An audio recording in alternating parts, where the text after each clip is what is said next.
कितना सुंदर कहा है कि समय, सांप और संपत्ति, ये तीनों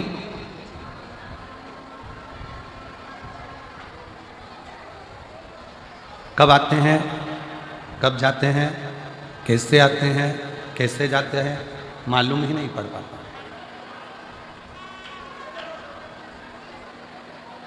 कैसे आएगा, कैसे जाएगा, कब आएगा, कब जाएगा, कैसे आएगा, कैसे जाएगा, यह कोई नहीं जानता। मेरी जीजियों, मेरे जीजाओं, मेरी बेटियों, बेटाओं, मेरी माताओं, मेरे भाई, अपनी बुद्धि में एक बात बिठा कर रखना। अपने बठिंडा में भी देखिएगा कि कोई कोई स्थान ऐसा होगा जहाँ पर लोग कचरा डालते होंगे, कूड़ा डालते होंगे, मिट्टी पड़ी रहती होगी, कचरा पड़ा रहता होगा, कूड़ा पड़ा रहता होगा, गंदगी पड़ी रहती होगी। और एक दिन ऐसा आता है कि वहाँ पर भी एक बड़ा सा महल खड़ा हो जाता है। उसको बदलने में भी समय नहीं लगता, तुरंत बदल जाता। अपने भीतर कभी भी यह दुख उत्पन्न मत करो कि मेरा समय कब बदलेगा, भगवान ना जाने मेरा कब समय बदलेगा। किसी को गए हाथ दिखाया, किसी को गए पत्रिका दिखाया, किसी से पूछा कि हमें रतन बता दो, माणिक बता दो, मोती बता दो, औषधि बता दो। फिर किसी के पास पहुंचे, हमारा भाग्य बता दो कि कैसा रहेगा, हमारा भाग्य कैसा होगा। हम बहुत दुखी हैं, बहुत कष्ट में हैं, बहुत तकलीफ में हैं। शिव महापुराण की कथा कर रही, अपना हाथ किसी को दिखाने से अच्छा है अपने हाथ में एक लोटा जल पकड़ो, शंकर जी के चढ़ाओ और वो हाथ शिव जी को पकड़ाओ।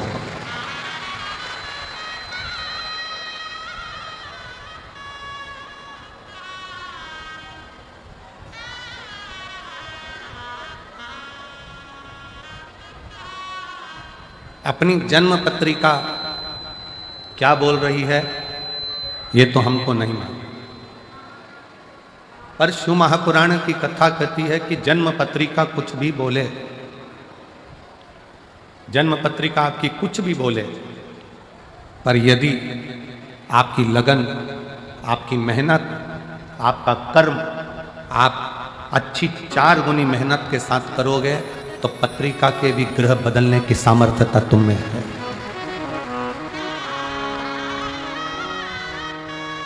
पत्रिका भी तुम बदल सकते हो, जन्म लग्न भी तुम बदल सकते हो, नक्षत्र भी तुम बदल सकते हो। काहे से? अपनी मेहनत से, अपनी लगन से, अपनी मेहनत से।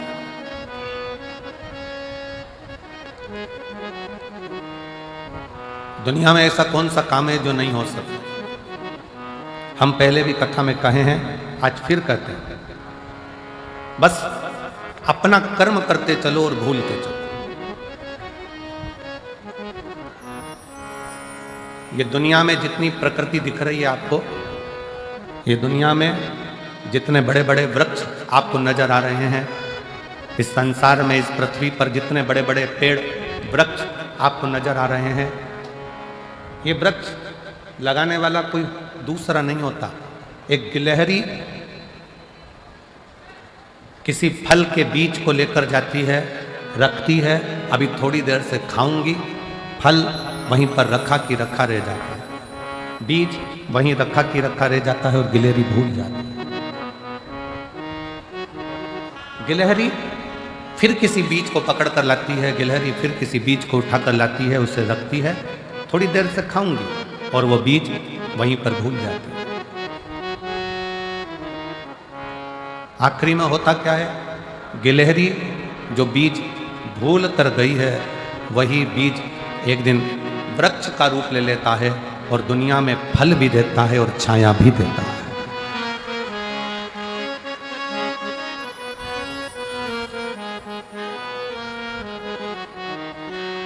वही रचा है सृष्टि को जिस प्रभु ने, वही ये सृष्टि चला रहे हैं। रचा है सृष्टि को जिस प्रभु ने, वही ये सृष्टि चला रही है।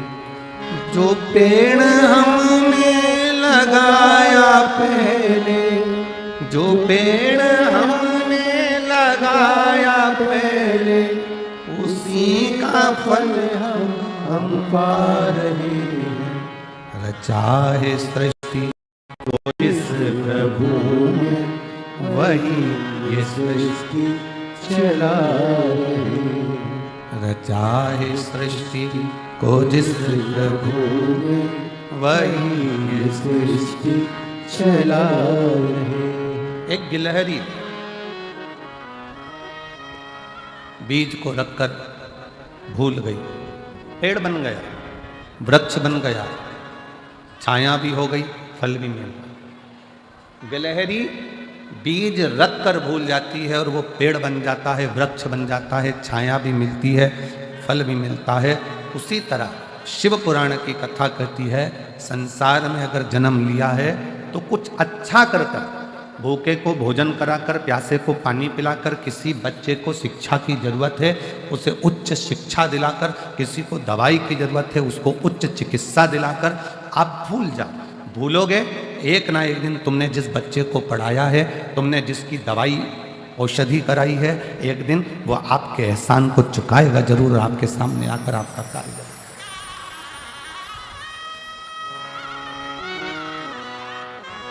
सत्कर्म करो और भूलो।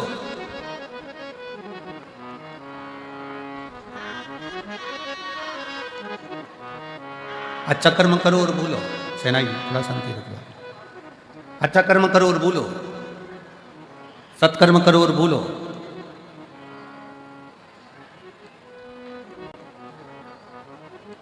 शिव महापुराण की कथा तो यहां तक कहती है कि आप अगर भगवान की भक्ति माला भी जप रहे हो ना, तो गिनकर मत जपना कि मैंने 10 जपी कि 5 जपी कि 4 जपी कि 3 जपी।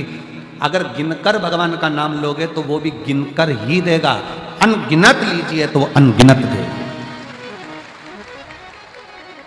श्री शिवाय नमस्तुभ्यं, श्री शिवाय नमस्तुभ्यं, श्री शिवाय नमस्तुभ्यं, श्री शिवाय नमस्तुभ्यं। अनगिनत नाम लीजिए,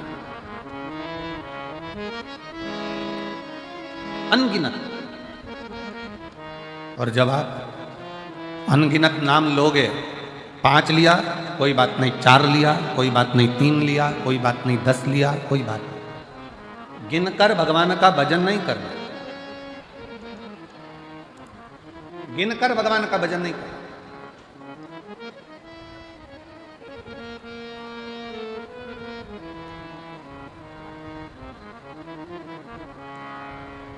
एक महिला बैठी है,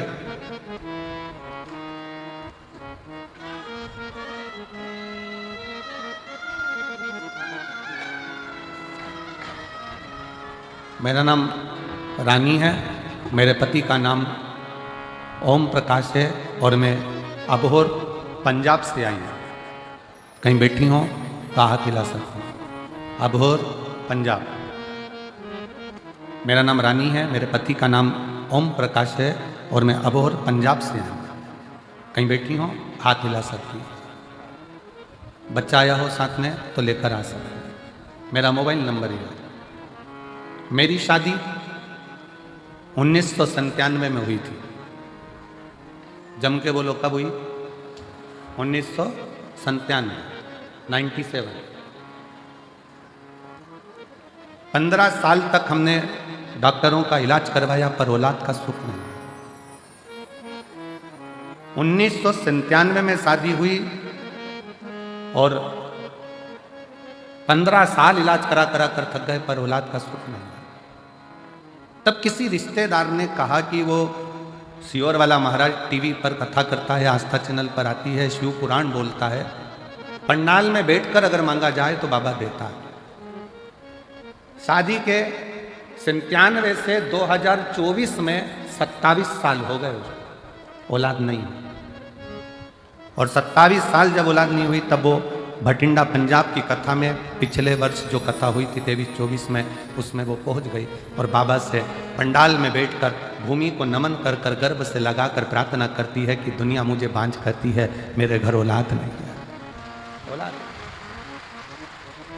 मैंने टीवी पर सुना है कि पंडाल में बैठकर जो मांगा जाता है वो तू देता है, क्या सही में देगा? मैं शंकर के मंदिर जाती हूं तो लोग हंसते हैं कि ये मंदिर जाने लगी, बताओ कौन शिव, कहाँ का शिव। पर ऐसा नज़ारा कभी नहीं देखा। 18/10/2024 को मेरे घर में बाबा की कृपा से 27 साल के बाद बेटे ने जन्म ले लिया।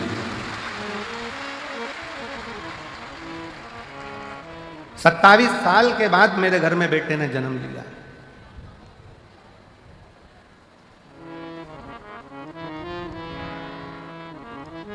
गुरुजी,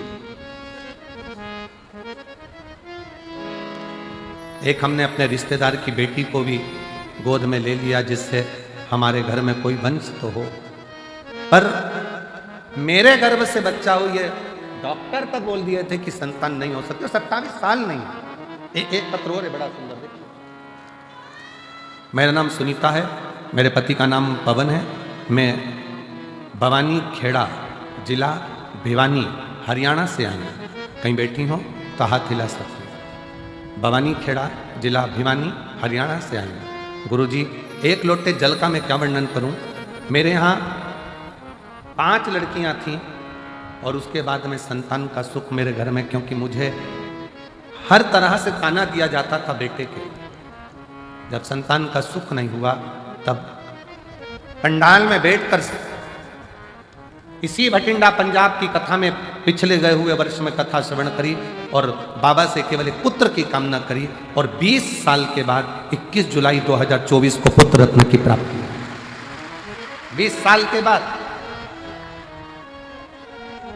आपका विश्वास, आपका भरोसा, आपकी दृढ़ता, भगवान का मंत्र, भगवान का जाप, भगवान का स्मरण गिनकर ना किया जाए।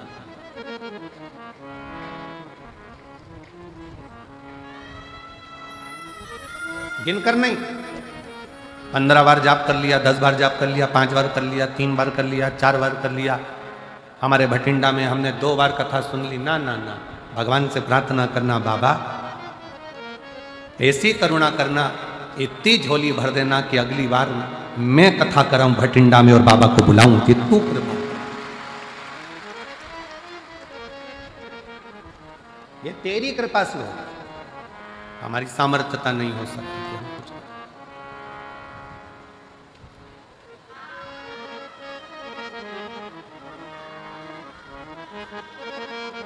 ये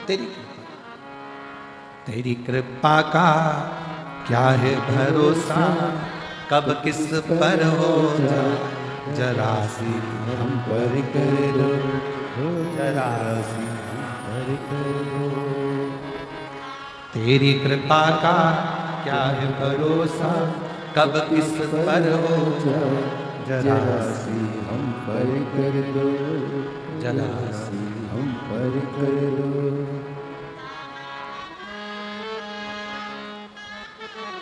शिव तत्व शंकर औघड़ी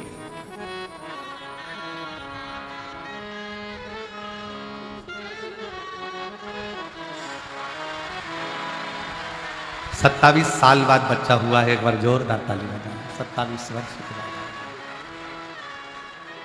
शंभो शंभो, रोते नहीं, आंसू पोछो, आंसू पोछो, आंसू पोछो। दे दिया ना बाबा, आंसू पोछो।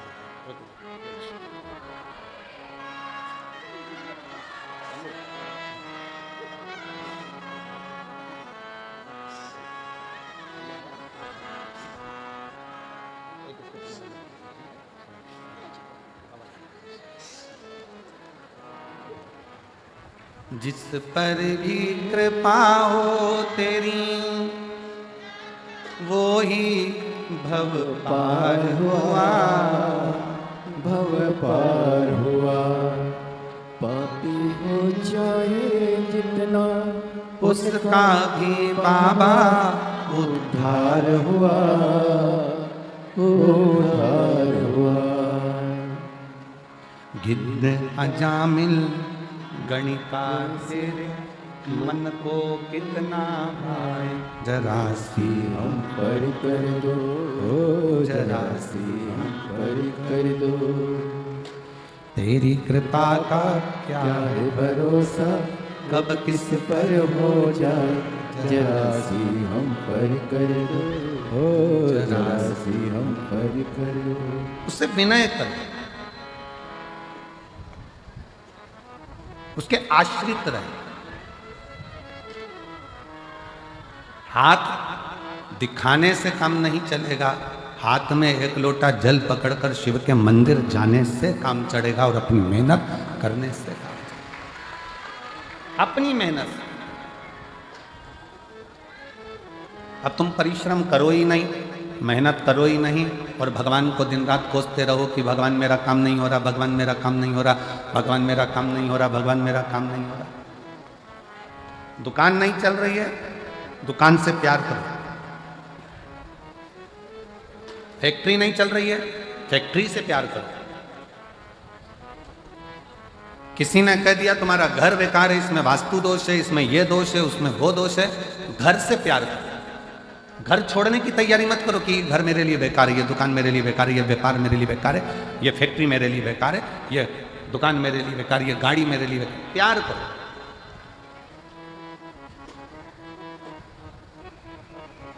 आज महिला दिवस है,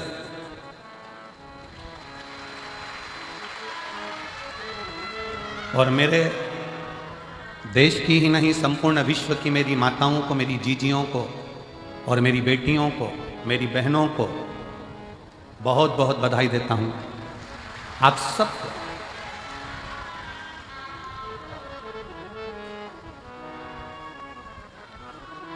और मेरा बहनों से, मेरी बेटियों से, मेरी माताओं से निवेदन है कि तुम कमजोर नहीं हो। अब आज के युग में नारी अबला नहीं है, आज के युग में नारी झांसी की रानी और अहिल्याबाई और जीजाबाई। अबला ना समझिए। एक पंजाब की एक बड़ी सुंदर सी, एक बहुत विश्वासपूर्ण एक फिल्म हमें आशीष जी ने थोड़ा सा उसका टेलर, एक गीत सुनाया था, बीबी रजनी। रजनी बीबी है कि बीबी रजनी? बेबी रजनी। उसमें उस बेटी का हमने जो बीबी रजनी का जो जीवन लेख देखा, उसमें उसके घर के लोगों ने भी उसका विवाह एक ऐसे व्यक्ति से करा दिया था जिसके शरीर में ढेर रोग, पर उसका विश्वास वाहेगुरु जी पर था, तो वो रोग भी उसका एक दिन समाप्त हो।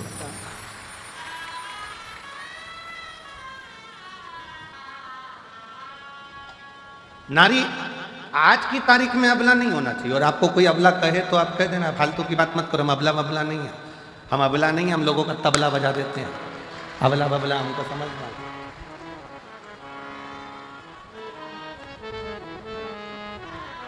और पंजाब की बेटियों को देखकर आज पूरे भारत की बेटियों के लिए मैं माननीय राष्ट्रपति जी से भी और माननीय प्रधानमंत्री जी से भी और सारे पूरे प्रदेशों के मुख्यमंत्रियों से भी निवेदन करूंगा, जैसे पंजाब की बेटियां अपनी कमर में एक कटार, हाथ में एक कड़ा रखती हैं, वैसे भारत की प्रत्येक बेटी के कमर में कटार होना जरूरी है।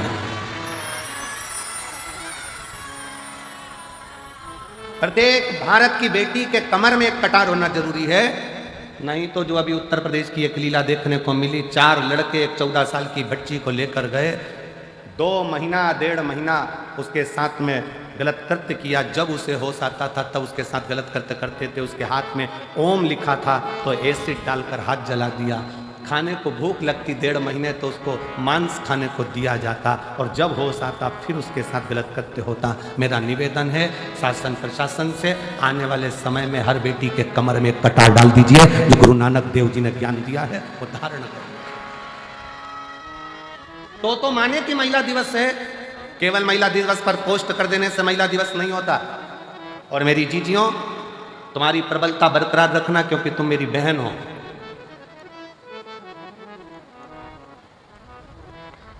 दुनिया के लोग कहते हैं नारी अबला होती, हम कहते हैं अबला अबला नहीं होती। शादी के समय पर बारात लेकर 100 लोग आते हैं और कितनी बड़ी शेरनी होगी, अकेली डोली में बैठ कर जाती है, किसी के माई के लाल में दम हो तो मिल गया। वो तो सुआए थे, ये तो अकेली गई है। ले आधी कमरिया पे साड़ी आई, भाई अंटी की बारी, क्या कर लो। और लोग कहे कि अबला अबला अबला अपन को नहीं बनना, अपन जीजा भाई हैं, अपन झांसी की रानी, अपन माहिल्या भाई हैं। डरना नहीं है। भगवत स्मरण में एक स्त्री में वो बल होता है। वो कहे एक गुलदस्ते को सजाने के लिए 1000 फूल की जरूरत होती है, एक समुद्र को भरने के लिए 1000 बूंद की जरूरत होती है, और अपने घर को स्वर्ग बनाने के लिए एक स्त्री की जरूरत होती है, वो नारी।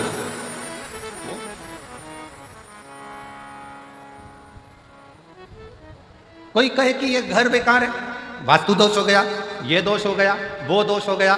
सारे दोष हमने घर में देखे, सारे दोष हमने दुकान में देखे, सारे दोष हमने फैक्ट्री में देखे, सारे दोष हमने गाड़ी में देखे। अपना कोई दोष नहीं है क्या संसार में? अपना भी तो दोष देखिए। किसी को हाथ दिखाने से भाग्य नहीं सुधर सकता। इस हाथ से मेहनत करना पड़ेगा, थोड़ा परिश्रम करना पड़ेगा। इस हाथ से एक लोटा जल भरकर शिव के मंदिर तक, शंकर के शिवालय तक जाना पड़ेगा, शिव की चौखट तक जाना पड़ेगा।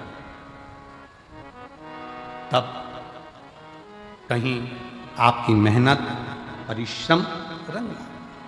समय, सांप और संपत्ति, ये 3 कब आते हैं कब जाते हैं पता नहीं पड़ता। सांप दिखेगा और गायब हो जाएगा, कब आएगा कब जाएगा मालूम नहीं पड़ेगा।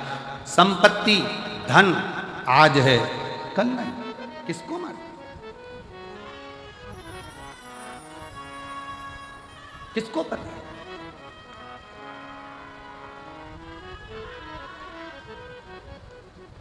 महाराज,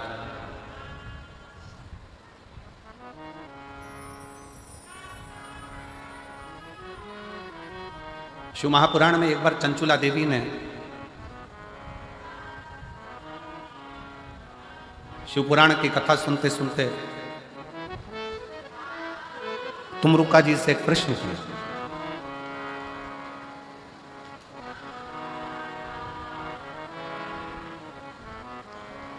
तुमरुका जी से प्रश्न किया और तुमरुका जी से चंचुला देवी ने प्रश्न किया कि तुमरुका जी, इस लोक में करा जाए और परलोक में उसका सुख मिले, ये हो सकता है? लोक परलोक दोनों समान है, कैसे समान? तुमरुका जी ने कहा क्यों नहीं हो सकता? हम यहां करें और वहां भरे, क्यों नहीं हो सकता? बठिंडा में बैंक में पैसा जमा करो, एक कार्ड लो, एटीएम क्या बोलते हो, वो कार्ड लेकर दिल्ली जाओ, चंडीगढ़ जाओ, तुम्हारी मर्जी पड़े, सिरसा जाओ, तुम्हारी मर्जी पड़े, गुड़गांव जाओ, तुम्हारी मर्जी पड़े, तुम नोएडा जाओ, कार्ड लगाओ, पैसा निकल कर भाग। बोलो सही है कि गलत है? अरे जम के तो बोलो सही है। पैसा जमा कहाँ करा था? बठिंडा में। निकाल कहाँ रहे हो? दिल्ली में। निकाल कहाँ रहे हो? हैदराबाद में। निकाल कहाँ रहे हो? बेंगलोर में।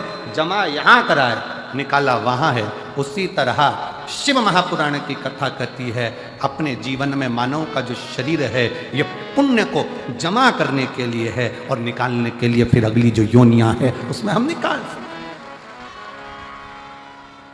83,99,999 योनियां काटने के बाद ये 84 लाखवें नंबर की जो योनि है, ये मानव की शरीर, ये 84 लाखवें नंबर का, ये क्यों मिला है? व्यर्थ कमाने के लिए नहीं। अपना कर्म करो, परिवार, कुटुंब, नाते, रिश्ते। कोई तुमसे कह दे तुम संत बन जाओ, बिल्कुल मत बनना। मना कर देना, सीवर वाला महाराज मना करा, हमारा भाई बोल कर गया था, हमारा, बिल्कुल बोल देना। और जितने जीजा बैठे हैं, अगर ये मन में सोचे कि हमें संत बनना है तो कह देना कि हमारा साला बोल कर गया था बठिंडा में आकर। तो सीवर वाला महाराज आया था ना, हमारी पत्नी का भाई है और हमारा साला बोल कर गया है, संत नहीं बनना, साधु नहीं बनना, सन्यासी नहीं बनना, तपस्वी नहीं बनना, बाबा जोगी नहीं बनना, हमें तो अच्छा गृहस्थी बनना है। हम अपने घर में जितने लोगों के साथ रह रहे हैं उनके साथ स्माइल देकर रहते रहें और उनका भरण पोषण करते हुए अपनी जिंदगी मंजिल तक पहुंच जाएंगे। सबसे बड़ा आश्रम होता है गृहस्था आश्रम। घर में रहकर भजन करना कठिन है, बहुत कठिन।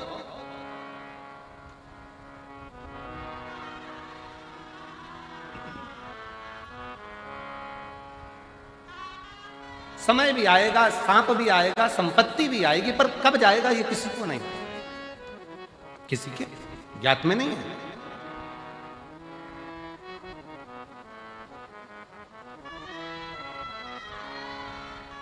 क्या इस लोक में किया गया परलोक में प्राप्त हो सकता है? क्यों नहीं? करो।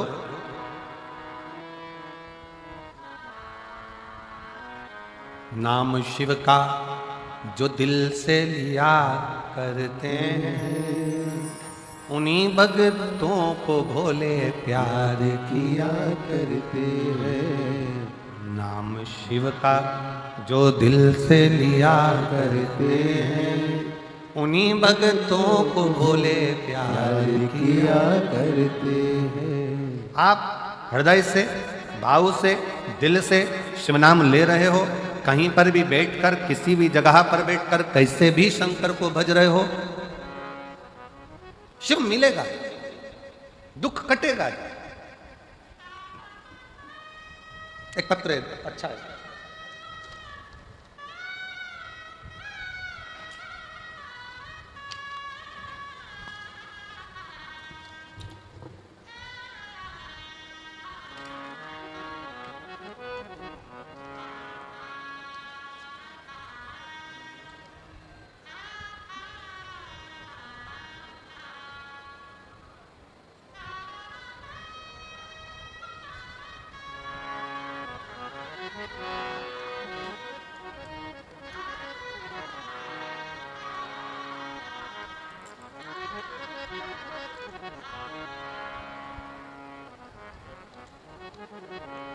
मनीषा,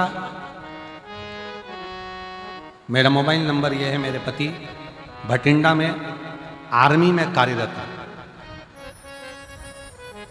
भटिंडा आर्मी में मेरे पति कार्यरत हैं। आप ही हैं? आ जाओ, एक बेलपत्र लेना, आ जाओ।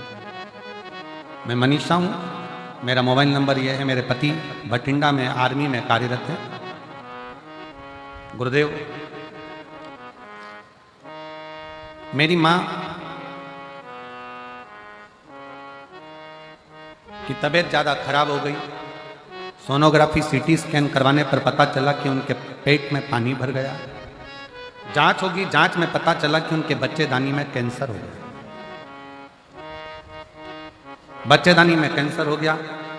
डॉक्टर ने कहा केवल लास्ट स्टेज का कैंसर है और 5% चांस है कि ये जीवित रहे। 5% से ज्यादा चांस इसके नहीं है। फिर भी आप ऑपरेशन कराओ तो भी है जीवित, उतना ही रहेगी जितना बताया गया, और ना कराओ तो भी उतना ही रहेगा। फिर भी मन नहीं माना। हमने डॉक्टर साहब से कहा कि आप ऑपरेशन की तैयारी। मेरी माँ ने कहा भले तुम ऑपरेशन कराओ, डॉक्टर ने कह दिया कि मैं तो 2-3 महीने की मेहमान हूं, पर एक काम जरूर करो कि मुझे शंकर जी के मंदिर में 1 लोटा जल चढ़ाकर जल ला कर दो और बेलपत्र ला कर दो, मैं खाना प्रारंभ करूं। गुरुदेव, 1 लोटा जल शिवजी को चढ़ाना प्रारंभ करा, बेलपत्र लाकर खिलाना प्रारंभ करा। डॉक्टर ने ऑपरेशन कर कर भी कह दिया था कि यह 5% है, ये इतना महीना, साल 2 साल नहीं निकाल सकती। 2 से 3 महीने निकालने की बोली थी। आज बाबा की कृपा से मेरी माँ रुद्राक्ष का जल और 1 बेलपत्र से पूर्ण तरह से स्वस्थ हो गई है और उसका शरीर काम करने लगा और आज साल हो गया।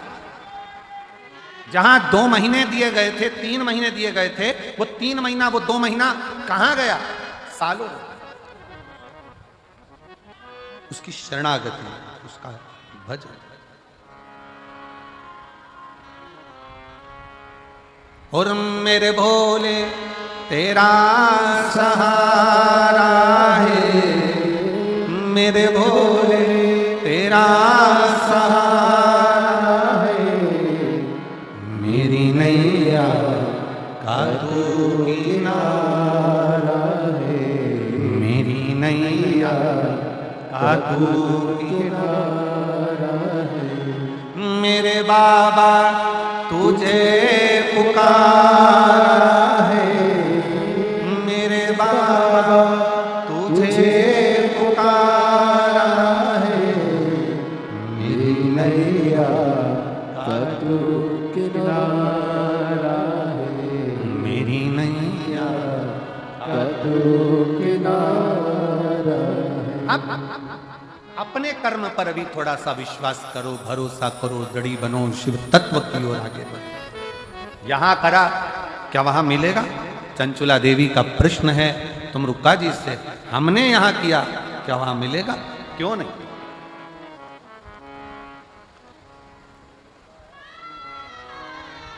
कई लोग ऐसे भी हैं, भारत में कमाया, विदेश में जाकर मकान बनाया, गाड़ी ली, जमीन ली, फैक्ट्री बनाई। यहां कमाया, वहां जाकर जमीन, फैक्ट्री, दुकान, मकान सब करा। कई ऐसे भी हैं कि वहां कमाया विदेश में और यहां खरीदा। उसी तरह मृत्यु लोक में, मानव शरीर में भगवान का भजन करते हुए, उस ईश्वर को, उस रब को याद करते हुए, उसका भजन करते हुए, एक लोटा जल चढ़ाते हुए आगे बढ़ते चलो तो हो सकता है कि यहां करोगे तो वहां तक प्राप्त हो। यहां करा वहां मिला, प्राप्त हो सकता है। आ जाओ, कुछ अच्छा करते चले,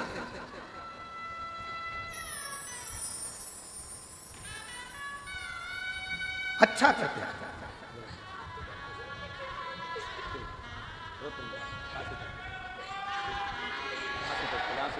आंसू पोछे चले, रोते रोते नहीं, एक माँ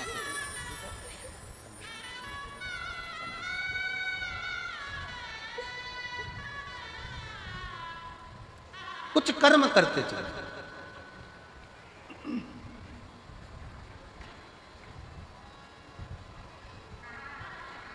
और मेरी जीजियों, मेरे जीजाओं, मेरी बेटियों, बेटाओं, मेरी माताओं, मेरे भाई, मेरे बंधु, आप पंडाल में बैठकर शिव महापुराण की कथा सुन रहे हो। भले 5 दिन मिले, आज कथा का 3रा दिन हो गया, कल कथा का 4था दिन रहा। और जितने बैठे हो इससे दुगने कल कथा के पंडाल में दिखेंगे आप। मेरा श्री अमरजीत सिंह जी से, श्री पदमजीत सिंह जी से निवेदन है कि कल पंडाल को बिल्कुल दीवार से टच कर दो। इधर भी जितनी दीवार है वहां तक खूब लंबा चौड़ा पंडाल लगा दो, जिससे किसी को गर्मी में, धूप में खड़ा रहना ना पड़े और तकलीफ ना। चारों तरफ पंडाल खींच दिया। 2 दिन है और हम भी प्रयास कर रहे हैं, आस्था वालों से हमने भी बात करी है कि जो 1 बजे कथा होती है उसमें थोड़ी धूप ज़्यादा होती है, तो कल कथा 2 बजे से 5 बजे तक रहेगी, जिससे थोड़ी ठंडक हो जाए। पूरा प्रयास करा गया। तो कल की कथा का समय 2 बजे से 5 बजे तक रहेगा और परसों कथा का विराम है, इसलिए कथा का समय सुबह 8 बजे से 11 बजे तक रहेगा। कल कथा का कौन सा दिन माना जाता है? शिवरात्रि। कल की कथा 5वें दिन के पहले जो चतुर्थ दिवस है और 7 दिन की कथा में जो 6ठा दिन होता है वो शिवरात्रि के रूप में शिव कथा में माना जाता है। जो लोग पूरे 5 दिन या 7 दिन की कथा नहीं सुन पाते वो कल की कथा सुनने के लिए आते हैं और परसों विराम वाले दिन सुबह की कथा सुनकर झोली पसार बाबा को विनय कर कर अपने अपने घर को चले जाते हैं और 3 महीने में उनका पत्र फिर व्यासपीठ पर आ जाता है। शिव तत्व है, शंकर शंकर है। उसका विश्वास, उसका भरोसा, उसकी दृढ़ता,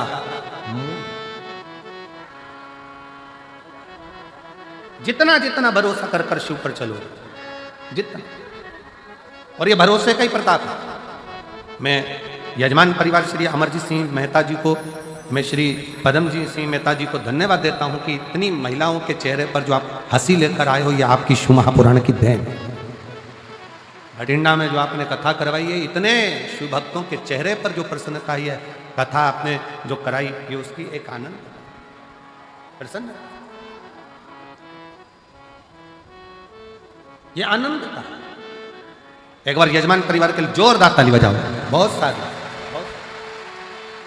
शिव तत्व की प्राप्ति का केंद्र बिंदु है शंकर भगवान की अविरल भक्ति और विश्वास। एक विश्वास और एक भक्ति, बहुत ज्यादा।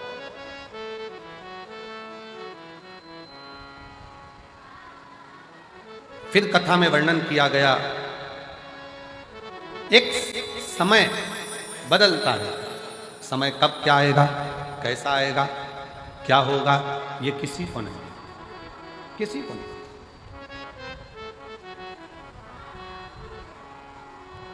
जन्म मरण परण, जन्म भी उस परमात्मा के हाथ में है, मृत्यु भी उस परमात्मा के हाथ में है, और परण भी उस परमात्मा के हाथ में है।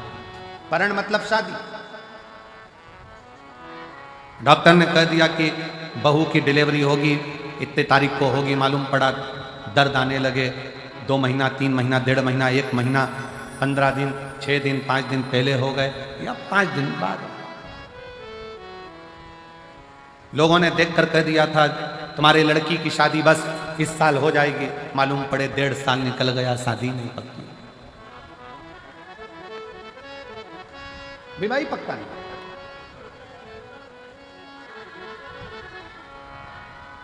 डॉक्टर ने कह दिया घर ले जाओ, इनकी अंतिम सांसें चल रही है, सेवा करो, मालूम पड़े 2 साल निकल गए, 4 साल निकल गए। और किसी ने देखकर कहा था कि इनकी उम्र बहुत लंबी है, मालूम पड़ा कोरोना आया और प्राण छूट गए, किसको मालूम।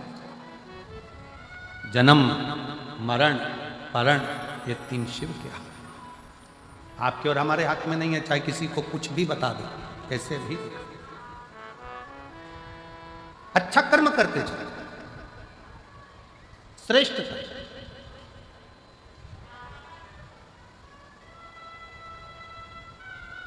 शिव कथा कर रही है, भगवान शंकर का चरित्र कर रहा है, शिव महापुराण की कथा कर रही है। समय बताकर नहीं आएगा, सांप बताकर नहीं आएगा, संपत्ति बताकर नहीं आएगी, समय बताकर नहीं जाएगा, सांप बताकर नहीं जाएगा, संपत्ति बताकर नहीं जाएगी कि कब जा रही है, कब आ रही है, कैसे आ रही है, कैसे। इसलिए समय का सदुपयोग करो, संपत्ति का सदुपयोग करो। सदुपयोग आया उसका उपयोग।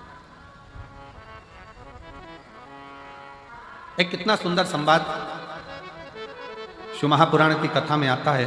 एक बार श्री देवऋषि नारद भगवान विष्णु के पास पहुंच गए।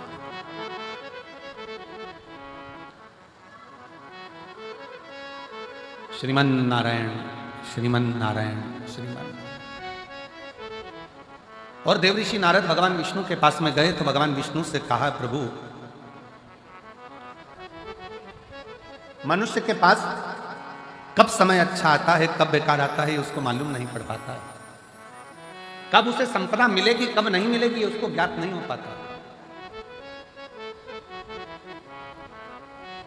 बस केवल मानव मानव दिखता है, पर उसकी जिंदगी में कब बदलाव आता है ये मालूम नहीं पड़ पाता है। तो भगवान विष्णु के चेहरे पर हंसी आता है, भगवान ठाका लगाकर हंसते हैं, मुस्कुरा।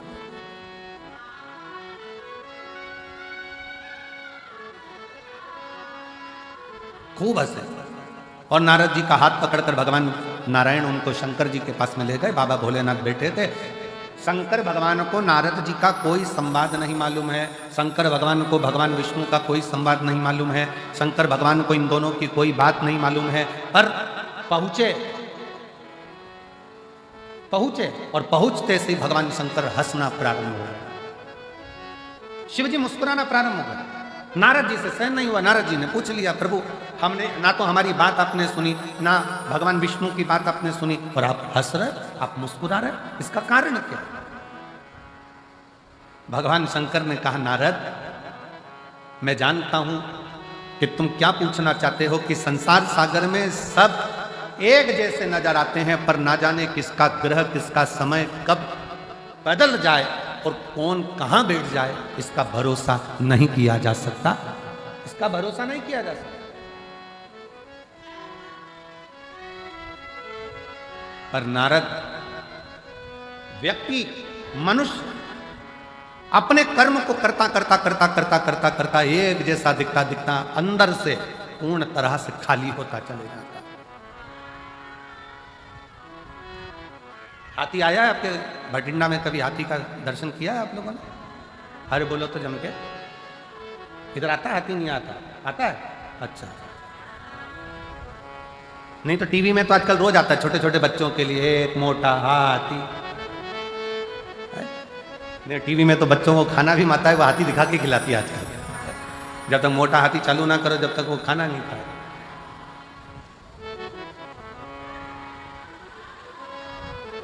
हाथी देखा होगा। हाथी को बेल का फल, यहां क्या बोलते हैं उसको, बेला। हाथी को अगर बेल का फल दे दिया जाए खाने के लिए तो हाथी उसको फोड़ के खाता है क्या? जम के बोलो जरा। नहीं, हाथी क्या करता है, उस बेल के फल को सूंड में लेकर मुख में उतार कर पेट में रख ले।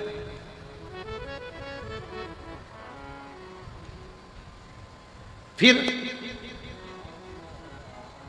जब हाथी गोबर करता है तो वो बेल का फल वैसा की वैसा ही बाहर निकल, जैसा खाया था वैसा की वैसे ही बाहर निकल जाता है। पर उस बेल के फल को आप तोड़ कर देखना, उस गोबर में से उठाकर वो बेल के फल में अंदर गूदा नहीं रहता है, केवल खोल खोल रहती है और गूदा उसमें से चला है।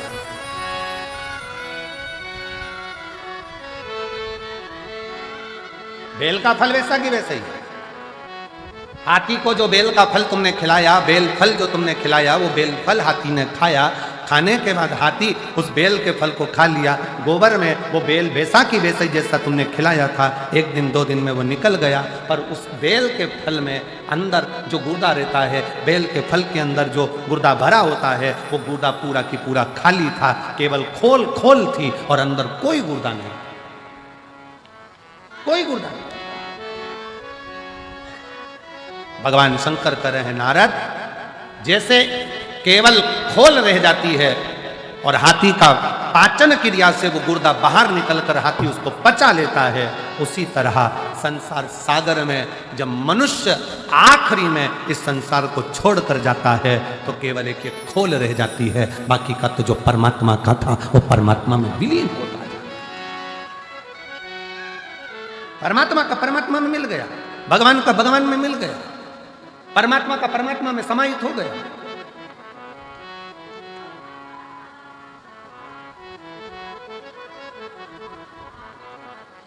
एक बेलपत्री में, एक बेलपत्र में, एक बेलपत्र में वो तत्व होता है। अगर शंकर पर चढ़ी हुई बेलपत्र को आप खा रहे हो तो उस बेलपत्र में वो फल होता है कि आपके शरीर के जितने रोग हैं, चाहे वो बीपी हो, चाहे शुगर हो, चाहे थायराइड हो, चाहे सोराइसिस हो, जो भी बीमारी है शरीर धीरे, हाँ, कई लोगों को बेलपत्र खाने पर जीवान में छाले आ जाते हैं, किसी किसी को बेलपत्र खाने पर जीवान तोरी तोरी हो जाती है, हारमोनियम। बेलपत्र खाने पर कई बार जीवान तोरी तोरी हो जाती है, बेलपत्र खाने पर कई बार मुख में छाले आ जाते हैं, बेलपत्र खाने पर कई बार भोजन में स्वाद नहीं आता है, भोजन में स्वाद नहीं आ पाता है। तो निवेदन है, आप ऐसे नहीं खा सकते तो उसको पीसकर गोली बनाकर पानी से निगल जाए। पर बेलपत्र हमारे जीवन में, हमारे स्वास्थ्य के लिए लाभदायक है। एक पत्र है बड़ा सुंदर, देखो,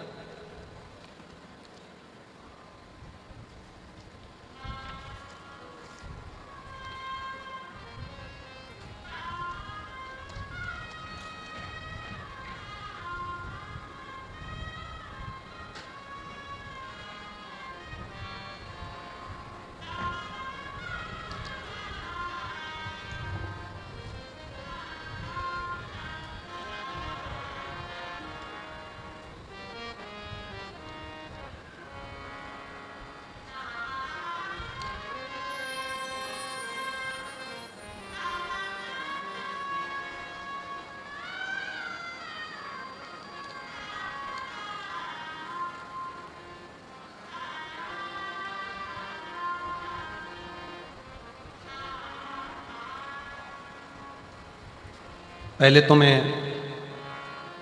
गुरुजी अमरजीत जी मेहता अंकल जी को बहुत बहुत धन्यवाद देता हूँ जिन्होंने ये कथा कराई।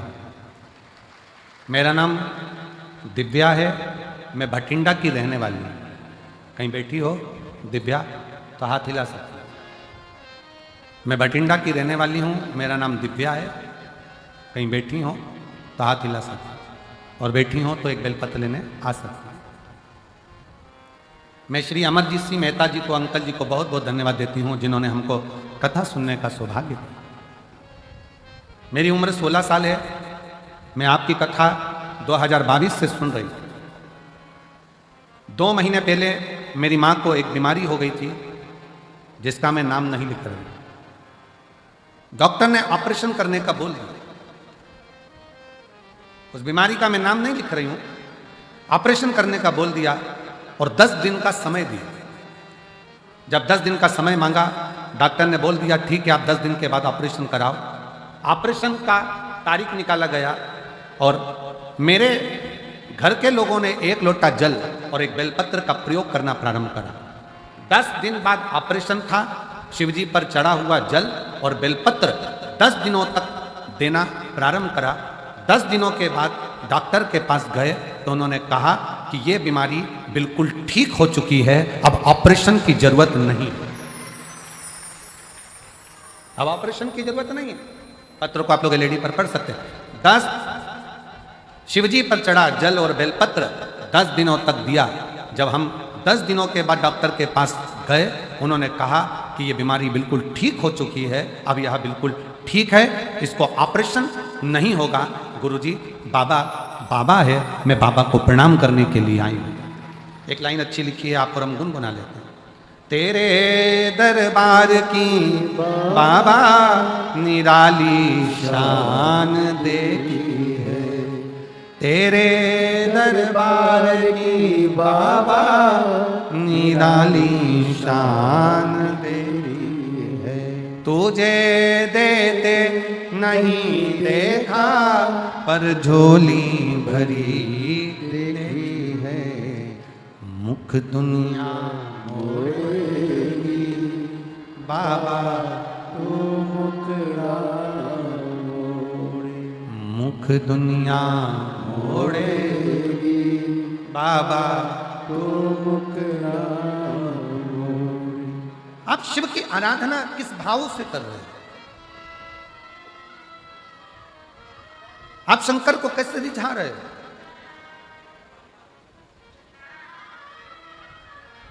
मेरी जीजियों, शिव के मंदिर में केवल 1 लोटा जल देने के लिए मत जाओ। शिव के मंदिर में अगर जाओ तो लोटा भर जल के साथ में अपना दिल भी बाबा को देकर आओ तो समझो कि तुम्हारा कार्य सफल हुआ।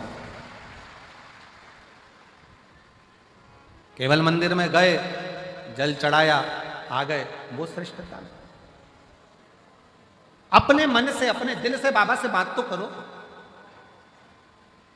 कितनी धूप है, इतनी कड़कड़ाती हुई गर्मी में आप लोग बैठकर कथा सुन रहे हो, 200-500 रुपए खर्च कर कर आए हो।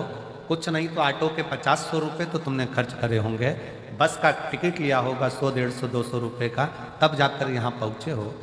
अब यहाँ आने के बाद भी आप उस समय को व्यर्थ गंवा दो तो आपका जीवन बेकार है।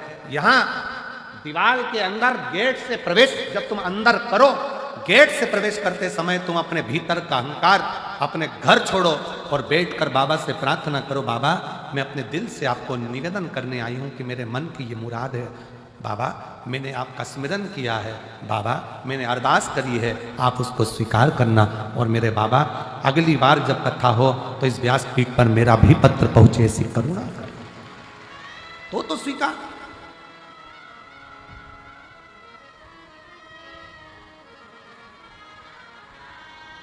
शिव पर करा भरोसा टूटता नहीं है। पक्षी और मनुष्य में एक बड़ा अंतर है। पक्षी और मनुष्य में एक सबसे बड़ा अंतर है। पक्षी अपने साथ के पक्षी को उड़ाने का प्रयास करता है और मनुष्य उड़ता हुआ व्यक्ति को गिराने का प्रयास करता है। इन दोनों में पक्षी और मनुष्य में बड़ा अंतर है।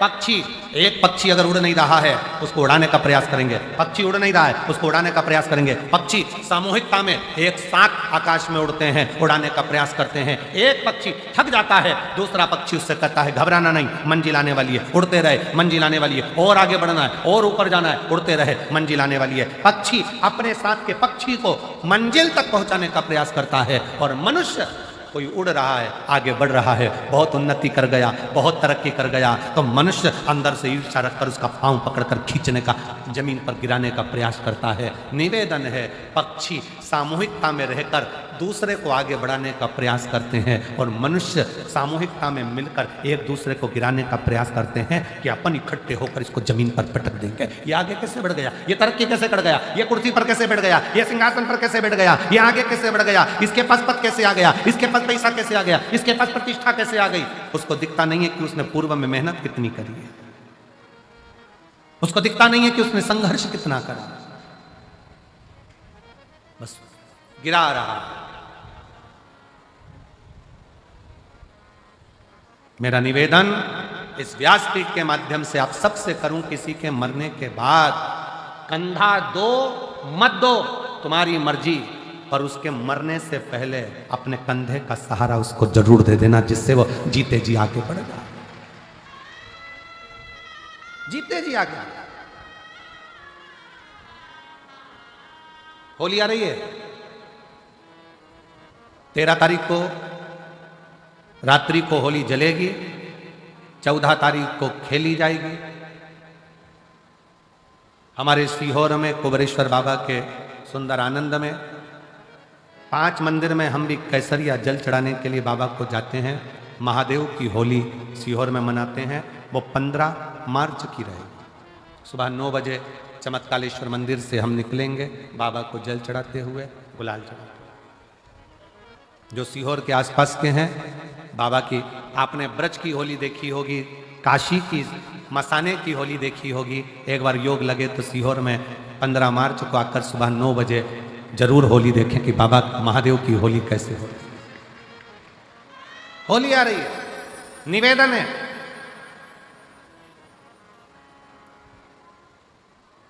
अगर किसी को कलर लगा रहे हो, रंग लगा रहे हो, या किसी को रंग में डुबो रहे हो, या किसी को रंग लगा रहे हो, तो प्रार्थना निवेदन, उस रंग को लगाते समय, उस रंग को लगाते समय प्रार्थना निवेदन है, उस रंग को लगाते समय इतना विचार जरूर करिएगा कि भगवान को रंग लगाते समय इतना विचार जरूर करिएगा कि रंग लगाते समय इतना विचार जरूर करिए कि हम जिसको रंग लगा रहे हैं, हम जिसको रंग लगा रहे हैं, इतना विचार जरूर करना कि इसके साथ जिंदगी में हम कभी अपना रंग बदलेंगे नहीं, इसको और गहरा करते जाएंगे। शंभु शंभु शंभु शंभु शंभु शंभु शंभु, हम और गहरा करते चले जाएंगे, और लगा शंभु पड़ी मांगू घड़ी रे घड़ी दुख बठिंडा से दिव्या बेटी, एक बार जोरदार ताली बजाएं साथ। दया करी न दर्शन आपो, शंभो शरण पड़ी मांगू घड़ी रे घड़ी दुख काटो, दया करी न दर्शन आपो। कलर लगाओ, खूब लगाओ, गुलाल लगाओ, खूब लगाओ, पर जिसको रंग लगा रहे हो उसमें एक प्रेम का रंग भी जोड़ो कि हम आखिरी तक ये रंग ना बदले, ये रंग ना बदले। समय बदलता रहेगा, जीवन बदलता रहेगा, पर आज के मनुष्य भी अपना रंग बदल रहे हैं।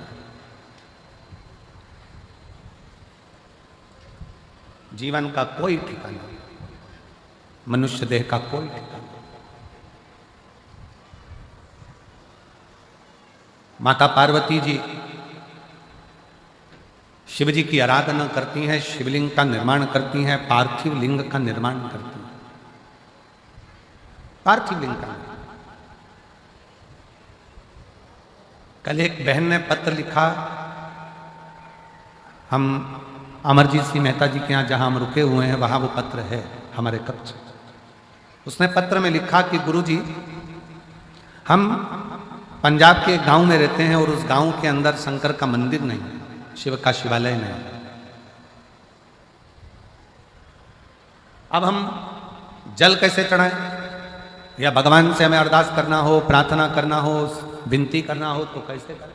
हमारा निवेदन है, जरूरी नहीं है कि आप मंदिर ढूंढोगे, जल चढ़ाने जाओगे। आप तो एक लोटा जल अपने बगीचे में, अपने घर में पौधा हो, वृक्ष हो, कोई गमला हो, उस गमले में भी अगर मिट्टी का ढेला उठाकर एक लोटा जल अगर आप उस पर समर्पित कर रहे हो तो भी वो शिव स्वीकार कर रहा है।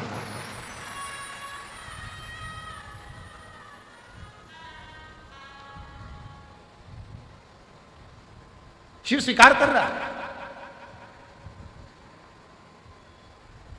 भगवान शंकर उसको स्वीकारेंगे। आप गमले में भी अगर पार्थिव लिंग का निर्माण कर रहे हो, आपको ज्यादा कुछ नहीं करना है, केवल एक मिट्टी के ढेले को उठाना है, गमले के अंदर ही रखा है, एक लोटा जल बाबा को चढ़ा दिया, बाबा से प्रार्थना कर ली, बाबा से विनय करा, इसने स्वीकार। जरूरी नहीं कि आप कहीं जाओगे तो स्वीकार होगा। स्वीकार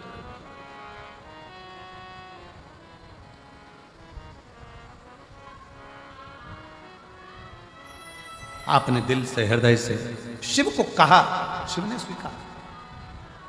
शिव को कहा और शिव ने स्वीकार किया। आ जाइए, आ जाइए, क्या हुआ है, आ जाओ। और शंभु बेल पर पड़ी मांगो घड़ी रे घड़ी, दुख काटो दया करी न दर्शन आपको।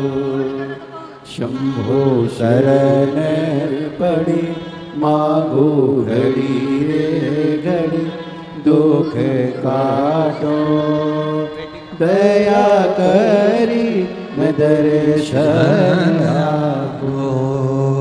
शंभु शरण पड़ी मांगो घड़ी। शिव से प्रार्थना, शंकर से विनय निवेदन आप जितना दिल से करेंगे, जितना भाव से करेंगे, जितना हृदय से करेंगे, शिव उसको स्वीकार करें, शंकर उसे स्वीकार करेंगे।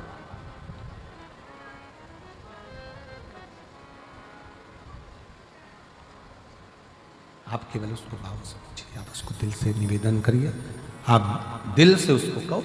पार्वती जी ने पार्थिव शिवलिंग का पूजन करा, पार्थिव शिवलिंग की आराधना करी, पार्थिव शिवलिंग की विनय करा, निवेदन करा, अर्चना करी। और पार्थिव शिवलिंग का पूजन माँ पार्वती जी करती हैं। भगवान शंकर पार्वती जी की परीक्षा लेते हैं, बार बार लेते हैं।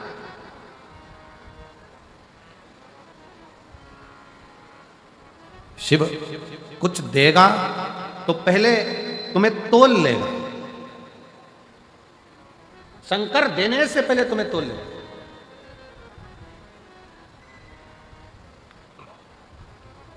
थोड़ी परीक्षा ज्यादा देना पड़ सकता है। आप में से कई लोग हैं जिनके मन के बहुत सारे प्रश्न होते हैं, उसमें से एक प्रश्न कई लोगों का होता है कि बताओ, जो भगवान को ज्यादा भजता है दुख उसी की किस्मत में ज्यादा लिखा होता है।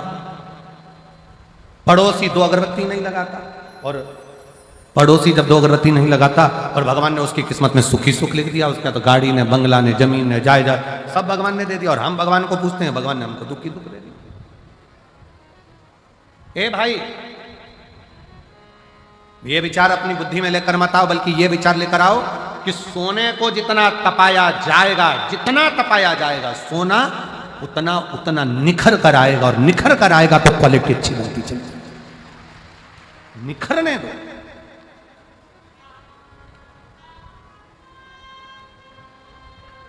निखर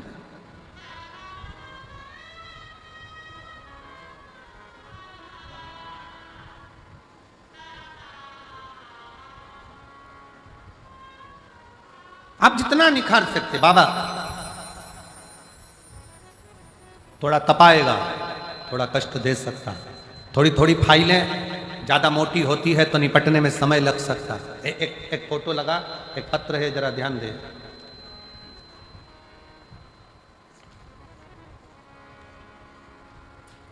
गुरुजी किरण गोयल, जिला मानसा, बरेठा, मंडी से रहने वाली हूँ। मेरा मोबाइल नंबर ये है, कहीं बैठी हो तो हाथ हिला सकती हैं। किरण गोयल, जिला मानसा, बरेठा, मंडी से रहने वाली हूँ। मेरा मोबाइल नंबर ये है, कहीं बैठी हो तो हाथ हिलाकर एक बेलपत्र लेने के लिए आ सकते। अब इसमें मेरे पति के पाँव में एक बीमारी हो गई जो 20 साल से है, जिससे पति के पाँव से, पहले पाँव को देखेंगे आप लोग एलईडी पर, पाँव से 20 साल से लगातार खून बहता है। और उस बहन ने लिखा, वो किरण गोयल ने लिखा, ऐसा कोई डॉक्टर नहीं है भारत का जिसके पास इलाज ना करवाए। पूरे भारत का ऐसा कोई विशेष डॉक्टर नहीं जिसके पास इलाज ना करवाए। शरीर में से ये पाँव का फोटो है, जिसमें से लगातार रेगुलर पाँव में से खून बहता ही रहता है। लगातार पाँव में से खून बहता है। 20 साल हो गए और 20 सालों से जख्म जैसा कि जैसा ही है। डॉक्टर इसको कुछ बोलते हैं, कोई कुछ बोलता है, पर इलाज इसका नहीं। तब 2023 में किसी के कहने पर, पड़ोसन के बोलने पर मैंने कथा श्रवण करना प्रारंभ करा। और 2023 में किसी के काम से पड़ोसन के घर गई, और काम से जब पड़ोसन के घर गई तो वहां पर आपकी कथा हो रही थी। बस वहीं से मुझे भी भोलेनाथ की कथा से लगन हो गई और मैं भी सुनने लगी। तब से बाबा की कृपा ऐसी हुई, एक लोटा जल शिव जी पे चढ़ाती, एक बेलपत्र लाती, पति को देती, और बाबा की कृपा से अब उनके पाँव से खून निकलना बंद हो गया और पाँव ठीक होना प्रारंभ हुआ। जो 20 साल से हो रहा है, 20 वर्ष जो लगातार होता रहा। मेरा नाम किरण गोयल, जिला मानसा, बरेठा, मंडी से रहने वाली हूँ। मेरा मोबाइल नंबर ये। शिव तत्व किसको कहते हैं? शंकर क्या करता है, शंकर कैसे करुणा करता है, शिव क्या करता है, शंकर भगवान कैसे करुणा करते हैं, ये किसी को नहीं, किसी को। आप तो उसको पुकारो, हृदय से विनय करो, निवेदन करो, विनती करो। और दिल तुझको दिया ओ भोलेनाथ, दिल तुझको दिया ओ भोलेनाथ, दिल तुझको दिया ओ भोलेनाथ। विश्व की सबसे बड़ी और भव्य भोजनशालाओं में से एक कुबेर भंडारी की भोजनशाला, जो कि नियमित रूप से चलती है। आप भी इसकी सदस्यता ग्रहण कर सकते हैं। मात्र 21,000 रुपए की स्वीकृति आपको समर्पित करना है और अपना नाम आप लिखवा सकते हैं। साल में एक दिन, 365 दिन में से एक दिन आपके नाम से भी भोजन भंडारा कराया जाएगा और यही क्रम बदल बदल के प्रतिदिन सुचारू रूप से चलता है, जिसमें सभी भक्त भोजन भंडारे का आनंद लेकर अपने जीवन को कृतार्थ करते हैं, आनंद करते हैं। साथ में आप सभी को ज्ञात है किस प्रकार से प्राथमिक उपचार केंद्र की व्यवस्था भी पूज्य गुरुदेव ने उस धरा पर निरंतर सुचारू रूप से चालू रखी है, जिसमें दवाई गोली भी निःशुल्क रूप से वितरण की जाती है, जिसका किसी भी प्रकार का कोई शुल्क नहीं लिया जाता है। और समय समय अनुसार स्वास्थ्य शिविर निरंतर सुचारू रूप से इस धरा पर लगाए जाते हैं, ताकि भक्त अपने स्वास्थ्य संबंधित जानकारी को बड़े ही आराम से प्राप्त कर सके। 2 एम्बुलेंस भक्तों की सुविधा के लिए 24 घंटे उपलब्ध रहती है और एक सर्व सुविधा युक्त हॉस्पिटल का निर्माण कार्य और सुचारू रूप से और तेजी से चालू कर दिया गया है, ताकि के भक्तों को किसी भी प्रकार की कोई दिक्कत परेशानी ना हो। साथ में आप सभी को निरंतर ज्ञात है कि जो 251 कमरों की भव्य विशाल धर्मशाला बनने जा रही थी, उसका निर्माण कार्य बढ़ाते हुए 100 कमरों का और इजाफा करते हुए 351 कमरों की यह भव्य विशाल धर्मशाला बनेगी, जिसके अंतर्गत लगभग 15 से 16 बड़े बड़े हॉल भी बनाए जाएंगे, ताकि के भक्त बड़े ही आराम से रुककर भगवान का भजन कीर्तन स्मरण कर कर अपने जीवन को कृतार्थ कर सके, आनंद में कर सके। साथ में इस धरा पर निरंतर पूज्य गुरुदेव ने हम सभी को बताया है कि कन्या विवाह निःशुल्क रूप से कराए जाएंगे प्रतिदिन। इसमें आप कभी भी आपकी शादी की तारीख पक्की होती है तो आप कुबेर भंडारी की पावन धरा पर अपनी तारीख को लिखवा सकते हैं, और इसके बाद में जो संपूर्ण व्यवस्था रहेगी वे विटलेस सेवा समिति द्वारा करी जाएगी। कन्यादान की व्यवस्था पूज्य गुरुदेव द्वारा करी जाएगी। भोजन की व्यवस्था और रुकने की व्यवस्था सभी की पूज्य गुरुदेव द्वारा ही निःशुल्क रूप से करी जाएगी। तो ऐसा संकल्प पूज्य गुरुदेव ने लिया है। आप भी इसके भागी बन सकते हैं, पुण्यशाली बन सकते हैं। साथ में गौ माता की सेवा जो कि प्रतिदिन सुचारू रूप से चलती है।